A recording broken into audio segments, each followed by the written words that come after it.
Hi there, I'm VNO and this is my 12th video tutorial on D3. My original plan for this video was to show you how to create a donut chart such as this one, but I realized that in order to explain how to do this, I first have to explain how to create a basic arc in D3.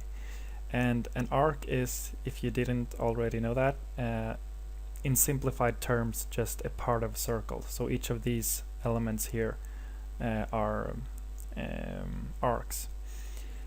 And the way we create arcs in D3 is just as we looked at in the previous video. We are creating them using paths, but we are using a built-in path generator that D3 provides us with. So unlike in the previous video, we don't use the line path generator. We will be using a new path generator called, well, an arc path generator, and that looks like this: d3.svg.arc. And well, first of all, let's append a path to our group element.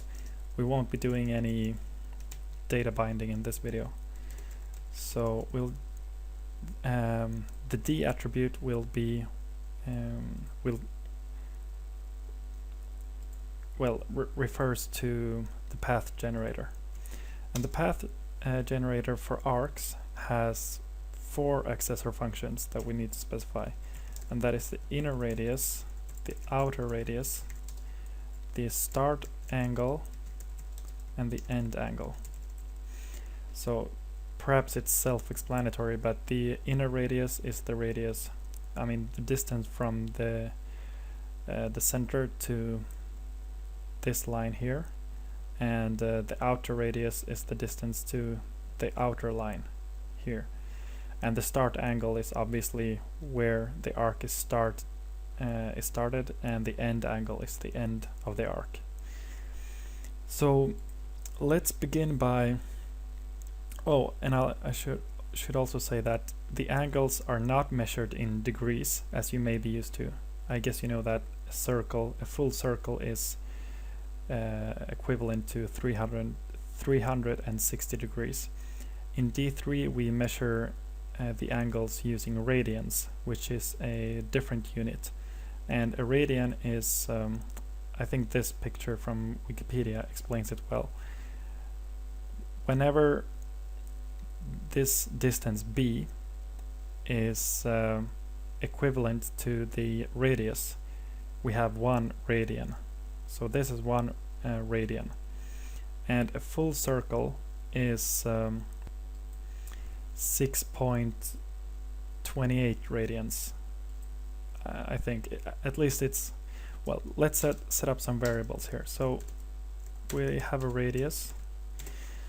Let's say our arc has a radius of 100, and the perimeter, the full distance around our circle, can actually be computed. The number of radians can be computed by pi times 2. So I think that's 6.28. So first of all, let's say our outer radius will be 100, and the inner radius will be 100 minus 20, so 80.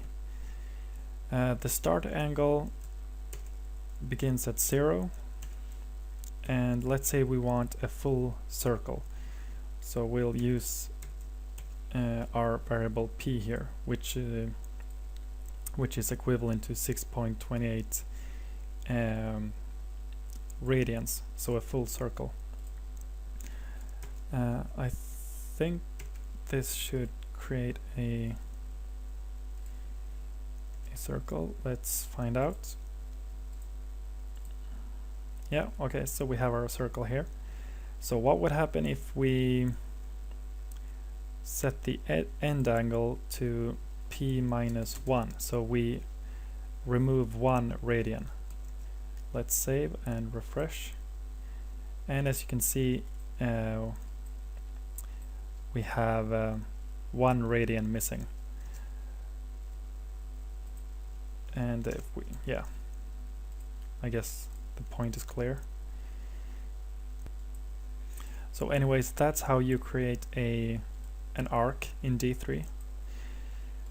And we need this knowledge before we can get into the funny donut chart layout. So yeah, I'll see you in the next video.